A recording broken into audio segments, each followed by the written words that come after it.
Hello guys, welcome back to my YouTube channel. कैसे हैं आप सब? आई होप अच्छे ही होंगे। इस वीडियो में हम अपने ट्रेडिंग साइकोलॉजी के सीरीज के पार्ट 6 को डिस्कस करेंगे। पिछले 5 वीडियोस में हमने रोल नंबर 1 से रोल नंबर 5 तक को डिस्कस किया था।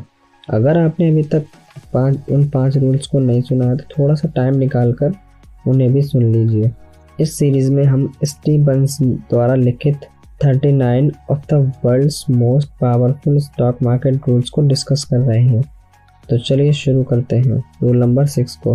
रूल नंबर 6 है the more times a support और resistance level is tested the greater the odds that it will broken.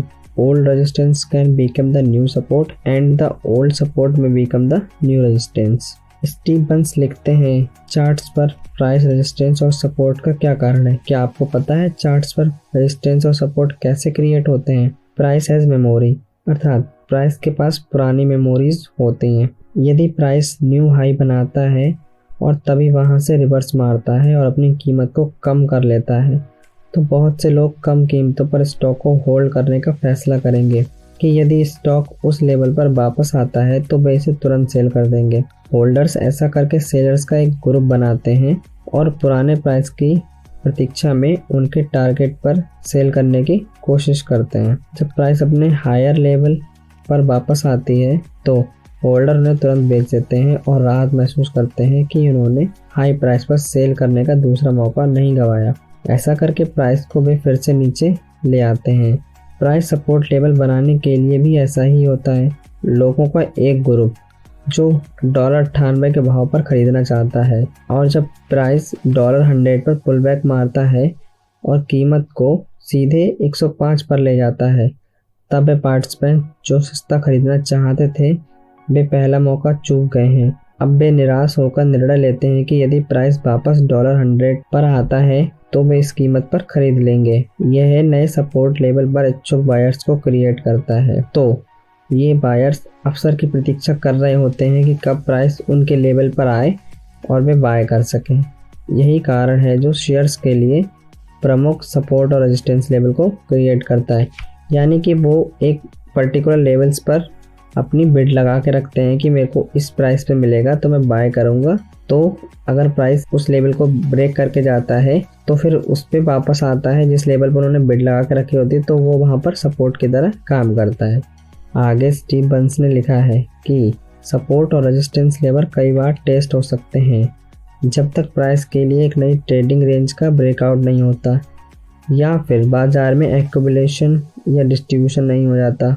यह एक ट्रेंड बनाता है जो एक्टिव ट्रेडर्स में डर क्रिएट करता है और लॉन्ग टर्म होल्डर्स पोजीशंस बनाते हैं या डिस्ट्रीब्यूशन करते हैं जो लगातार हाई एंड लोस प्राइस के द्वारा एक नए ट्रेंड का निर्माण करते हैं। हाई एंड लो की पुरानी रेंज को रिप्लेस करते हैं और हाई एंड लोस की पुरानी रेंज को रिप्लेस करते हैं।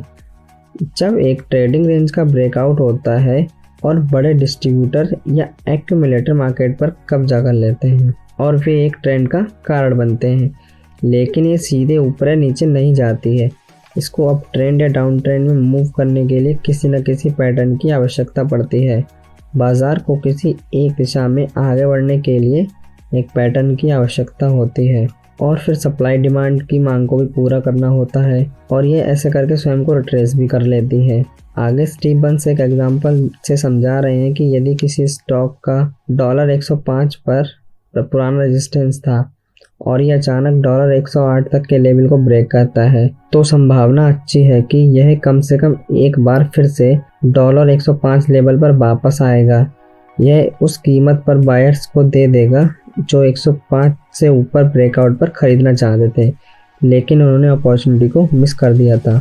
दूसरा मौका देखते हुए वे 105 के ब्रेकआउट लेवल पर पुल बैक पर खरीदेंगे। जब वे ऐसा करते हैं तो यह एक नया सपोर्ट बनाता है, इसलिए पुराना रेजिस्टेंस अब ट्रेंड में एक नया सपोर्ट बन चुका है।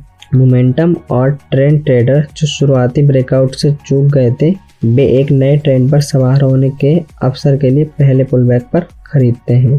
आपने अक्सर देखा होगा जब किसी ट्रेंड में ब्रेकआउट होता है तब वे ब्रेकआउट अक्सर खुद को रिटेस्ट करने आते हैं और फिर उस लेवल पर बायर्स अवेलेबल होने के कारण स्टॉक वहां से मूव करना शुरू करता है। आगे स्टीव बर्न्स लिखते हैं कि पुराने सपोर्ट्स भी इसी तरह काम करते हैं, क्योंकि होल्डर्स एक पोजीशन में ट्रैप हो जाते हैं।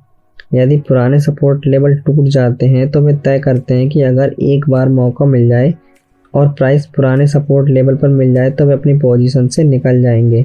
यही कारण है जो ओल्ड सपोर्ट लेवल पर सेलिंग के प्रेशर को क्रिएट करता है। आगे स्टीव बर्न्स लिखते हैं कि जितनी अधिक बार सपोर्ट और रेजिस्टेंस लेवल टेस्ट होते हैं, उतनी ही अधिक संभावना होती है कि वे ट्रेंड के दौरान टूट जाएंगे, क्योंकि बाजार स्टॉक के मौजूदा होल्डर्स के माध्यम से काम करता है और नए लोग स्टॉक में एंट्री ले लेते हैं। आगे स्टीव बर्न्स ने ट्रेडिंग से रिलेटेड एक ट्रेडिंग हैबिट के बारे में बताया है। वो लिखते हैं कि पुराने सपोर्ट और रेजिस्टेंस लेवल को पहचानने की आदत बनाइए और जब तक वे एक रेंज बाउंड मार्केट में है तब तक उनसे दूर रहें और ब्रेकआउट ट्रेडिंग अपॉर्चुनिटी को देखें।